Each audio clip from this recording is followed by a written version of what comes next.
né? E quem fala aqui não sou eu, né? Quem insiste nisso é o presidente da República. Fala lá que o fim da miséria é só o começo, né? Isso é só o começo. Nós temos muita coisa para fazer ainda. O que nos impediu até agora de fazer isso? O fato de que nós não temos poder suficiente para fazer as transformações necessárias no nosso país. E foi porque a gente não tinha poder suficiente para fazer as transformações necessárias que nos últimos anos a gente executou uma política de alianças com grupos políticos e sociais que não têm o mesmo objetivo que nós.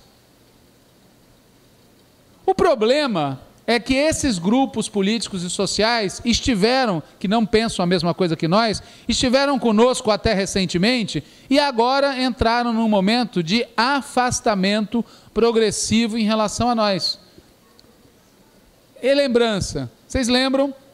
O Zé Alencar, que foi candidato a vice-presidente da República na chapa do Lula, representando um setor do grande empresariado brasileiro que estava cansado das políticas neoliberais do Fernando Henrique. Pois bem, hoje a maior parte do grande empresariado do Brasil não quer mais que o PT continue no governo, apesar deles terem ganho muito nesses últimos anos. O grande empresariado brasileiro não quer mais a nossa continuidade no governo. Por quê? Porque como efeito dessa crise internacional que está todo mundo acompanhando, eles não estão conseguindo mais obter lá fora o que eles obtinham. Por conta das nossas ações aqui dentro do Brasil, baixando a taxa de juros, eles não estão conseguindo mais conseguir na especulação financeira o que eles conseguiam antes. Portanto, eles só têm um caminho, que é reduzir o salário, reduzir o emprego, reduzir os investimentos sociais para sobrar mais recurso para eles. Esse é o grande motivo pelo qual uma parcela grande do empresariado entrou em choque com o nosso governo nos últimos 2 anos.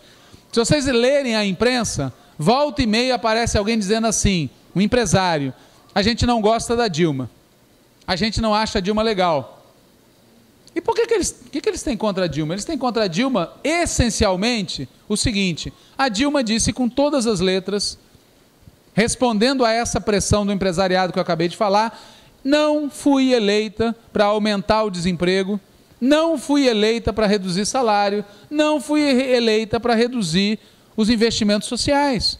Bom, portanto, ela disse, o nosso governo não vai fazer aquilo que os senhores estão pedindo. E o que eles estão pedindo é isso, eu insisto com vocês que eu não estou pondo palavras na boca do grande empresariado. A Conferência Nacional da Indústria do Brasil, a Confederação Nacional da Indústria do Brasil, soltou uma nota, uma plataforma política, onde eles deixam claríssimo isso. O que eles querem? Para eles, precisa aumentar o desemprego, precisa reduzir o salário, precisa reduzir política social e precisa mudar a legislação trabalhista. Porque mudando a legislação trabalhista, eles conseguem isso que eu acabei de falar também. Então, de um lado, a gente está sendo pressionado por esse grande empresariado e é por isso que os partidos aliados nossos começam a se afastar de nós. Não é porque tem ciúme, pretensões eleitorais, tem isso também, mas o principal motivo é que vários dos partidos aliados do PT representam interesses ligados ao empresariado.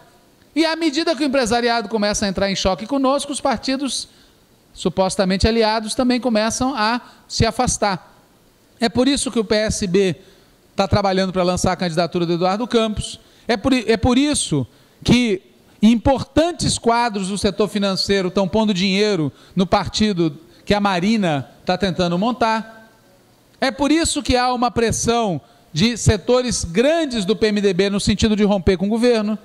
Há uma operação de cerco da burguesia, do grande capital, do grande empresariado e da direita contra nós. Bom, e do outro lado? Do outro lado acontece isso, que já foi dito aqui também, das manifestações de junho. Uma parte do nosso povo, uma parte dos nossos eleitores, uma parte das pessoas que nos levaram a conquistar as posições que a gente conquistou, estão dizendo em alto e bom som, legal, tá bom, só que nós queremos mais. Queremos mais saúde, queremos mais educação, queremos transporte melhor e mais barato, queremos mais democracia, queremos mais participação política. Resumindo, os nossos inimigos e uma parte dos nossos aliados, entre aspas, de centro-direita e no empresariado, estão vindo para cima de nós. E uma parte da nossa base está dizendo: o que vocês fizeram está bom, mas é insuficiente. Esse é o dilema que está posto hoje no Brasil, que é uma bifurcação. Se a gente quiser continuar governando o Brasil, a gente tem que se propor a fazer mudanças mais profundas que mantenham o apoio dos setores populares, que são a nossa garantia, que são a nossa base social, que são a nossa razão de existir. E de outro lado, se ganham os candidatos ligados ao empresariado, ligados à direita, eles vão fazer o país andar para trás, no sentido de voltar às políticas que geram desemprego, que geram redução nas condições de vida do povo. Essa é a bifurcação que está posta. É por conta disso, pessoal, que eu tentei resumir aqui, é que para nós é fundamental que a base do partido debata o que está acontecendo no país e conclua que é necessário que o PT adote uma nova política e uma nova postura se ele quiser enfrentar essa situação. Não dá para manter a mesma estratégia que nós adotamos de 1995 até agora, porque aquela estratégia era baseada em alianças com partidos de centro e à direita e com setores do empresariado. Não dá para manter essa estratégia porque esses partidos, esses aliados, não querem mais estar conosco. E não dá também para manter essa estratégia, que vem de 95 para cá, que coloca em primeiro plano a disputa institucional, em último plano a luta social. Por quê? Porque junho mostrou que existe uma insatisfação na sociedade brasileira e que as pessoas querem mais e as pessoas estão começando a ir para a rua. E se o partido não tiver um pé forte, enraizado, na luta social, na mobilização, na juventude, na classe trabalhadora, nas mulheres, nós vamos perder o pé.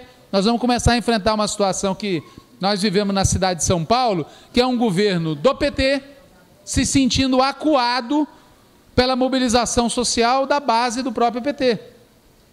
Bom, é por esse conjunto de razões que a gente tem defendido, primeiro, que o partido mude de estratégia, segundo, que o partido mude de tática eleitoral. A gente defende que para 2014 o partido deve fazer alianças com quem estiver de acordo a, no segundo mandato da Dilma, fazer transformações mais profundas no país. Quais são essas transformações, resumidamente? Reforma política, lei da mídia democrática, reforma tributária, reforma agrária, reforma urbana e um salto de qualidade e de investimento nas políticas sociais de saúde, de educação, de cultura, de transporte.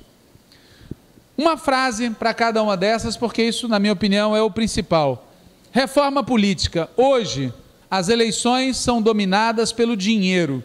Nós temos que acabar, proibir, criminalizar o financiamento empresarial das campanhas eleitorais. E é bom dizer, e é bom que esteja sendo gravado isso para ficar bem claro, que essa é uma praga que afeta o PT.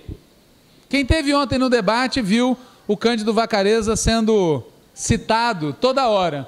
Não é coincidência que o Cândido Vacarezza seja, dentre os deputados do PT, um dos que mais recebeu financiamento empresarial privado. Porque é através do dinheiro que o empresariado coopta setores do PT. Então, para nós, criminalizar o financiamento empresarial, acabar com isso, é também uma medida de proteção do próprio partido contra a corrupção, a degeneração.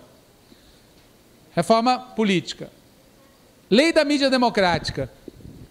Comunicação para nós é um direito.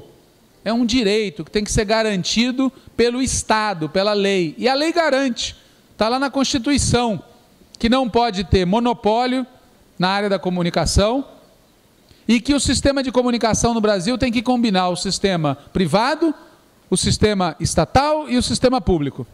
Está na Constituição, mas não está na vida real. Na vida real, a comunicação é um oligopólio, um pequeno número de empresas que controlam o que é dito para as pessoas sobre o que acontece no país.